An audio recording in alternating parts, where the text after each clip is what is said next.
इंसान ज़िंदगी में मुयस्सर हर शय की कमी के साथ एडजस्टमेंट कर सकता है, मगर देने वाला अगर मोहब्बत या इज़्ज़त में ज़रा सी भी कमी कर दे तो वो नाकाबिले बर्दाश्त होती है। कम तरीन इल्म वो है जो ज़ुबान पर रहे और बुलंद तरीन इल्म वो है जो किरदार से ज़ाहिर हो।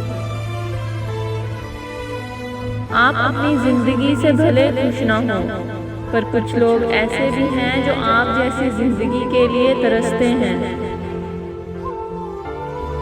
जिसकी शक्ल इंसान वाली हो उसकी मदद करते वक्त मजहब ना पूछना, बस मदद कर देना उसकी। कौन क्या कर रहा है, कैसे कर रहा है और क्यों कर रहा है, इन सब से आप जितना दूर रहोगे उतना ही खुश रहोगे।